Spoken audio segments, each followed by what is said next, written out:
और मनीष झा हमारे सहयोगी इस वक्त हमारे साथ मौजूद हैं। मनीष, ये अपने आप में बहुत बड़ी खबर है क्योंकि इससे पहले हमने देखा जम्मू में एयरफोर्स स्टेशन को निशाना बनाने की कोशिश किस तरह पाकिस्तान ने ड्रोन के जरिए की, और अब पाकिस्तान की तरफ से ड्रोन के जरिए ही बाकायदा 2 किलो RDX अमृतसर में एंटर हो गया। जी हाँ, बिल्कुल। देखिए, और सबसे बड़ी बात है कि ये जो चुनौती है ये पूरी दुनिया के सामने, संयुक्त राष्ट्र के सामने भारत ने भी रखा, पूरी दुनिया समझती भी है।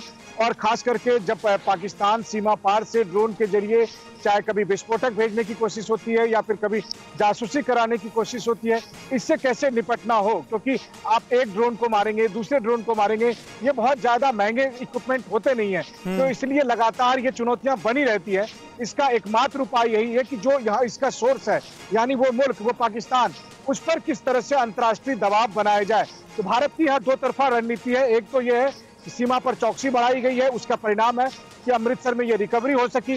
वहीं दूसरी तरफ जो रणनीति है उसके तहत है कि पूरी अंतर्राष्ट्रीय बिरादरी को इस बात को समझाने की जुगत में है भारत कि अगर पाकिस्तान ऐसा करता है तो इसको भी उसी तरह वॉर ऑन टेरर के तौर पर लिया जाए और पाकिस्तान के खिलाफ कड़ी कार्रवाई अंतर्राष्ट्रीय समुदाय से की जाए।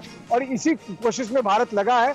और खास करके इस महीने जब हम आजादी की 75वीं सालगिरह भी मना रहे हैं, ठीक उसी समय जब संयुक्त राष्ट्र सुरक्षा परिषद में हम बैठकों की अध्यक्षता कर रहे हैं, तब ये एक प्रमुख मुद्दा है आतंकवाद के रूप में, जहां पर ड्रोन के जरिए जो आतंकवाद फैलाने की कोशिश है, इसको भी हम जोर शोर से उठा रहे हैं। जी बिल्कुल बिल्कुल। मनजीव सिंह पुरी साहब, क्या इसमें अब कोई दिक्कत होनी चाहिए कि पाकिस्तान को एक आतंकी मुल्क घोषित किया जाए? लगातार इस तरह की हरकतें जारी हैं। अफगानिस्तान में तालिबान का साथ किस तरह से पाकिस्तान दे रहा है उसके भी तमाम सबूत सबके सामने हैं, और हिंदुस्तान में लगातार आतंक फैलाने की कोशिश तो कर ही रहा है। एक और नमूना हमारे सामने है।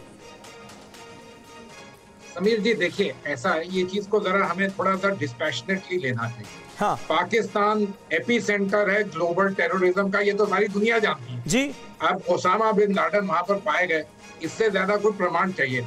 लेकिन ये भी नोट करिएगा, पाकिस्तान एक बहुत बड़ा मुल्क है, और अब ये जो तालिबान के साथ वेस्ट का जो चीज हो रहा है उसमें पाकिस्तान की अहम भूमिका है, और उन लोगों को उनके साथ चाहिए।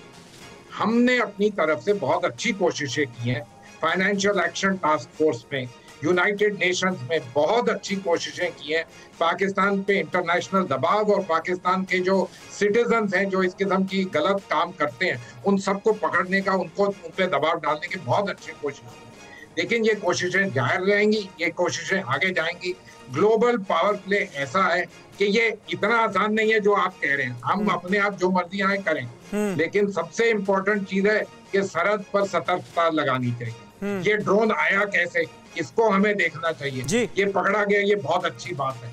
ये चीज है, जब आप अपनी तरफ से इंटरनली और अपने बॉर्डर पे मजबूत रहेंगे तो वो वैसे भी हमारे यहाँ कुछ नहीं कर पाएंगे। समीर, मुझे एक चीज जरा कहने दीजिए अफगानिस्तान के बारे में। आपने पूछा सवाल हिंदूज और सिख्स के बारे में। देखिए, जो इतनी बड़ी हमारी संख्या वहां पर होती थी हिंदूज और सिख्स की, पिछले 20 साल में तो बहुत सारे चले गए। कुछ भारत आए, कुछ बहुत सारे वेस्टर्न कंट्रीज में गए। ये जो लोग वहां पर रहे, ये अफगानी लोग हैं, ये वहां रहना चाहते हैं। जरा सुनिएगा उन्होंने क्या कहा। उन्होंने हमसे ये कहा, ये नहीं कहा कि आप हमें यहाँ हिंदुस्तान ले आइए, ये कहा कि आप दुनिया पे दबाव डालिए कि हम यहाँ पर सुरक्षित रह सकें। तो भारत की भूमिका इस समय ये सबसे ज्यादा है कि इंटरनेशनल अटेंशन ड्रॉ की जाए पाकिस्तान की तरफ पे और अफगानिस्तान की सिचुएशन पे। हम UN सिक्योरिटी काउंसिल के प्रेसिडेंट हैं और बहुत अच्छा कर रहे हैं कि वहां पर हमने एक मीटिंग करवाई, वहां पर हमारे अध्यक्षता के अंडर हुई। ये जब दबाव रहेगा तो पाकिस्तान को भी रियलाइज करना पड़ेगा कि इंटरनेशनल समुदाय के बिना तो वो आगे चल नहीं सकता। नो मैटर जो दूसरे कंट्री का कोई एक समय पे कोई सेल्फ इंटरेस्ट हो सकता है। इसलिए ये दबाव, ये इंटरनेशनल दबाव, यूनाइटेड नेशंस को इन्वॉल्व करना, ये सब बहुत अच्छा, और हम इसको बिल्कुल आगे सतर्कता से। ठीक है सर, इस पर भी बात करेंगे।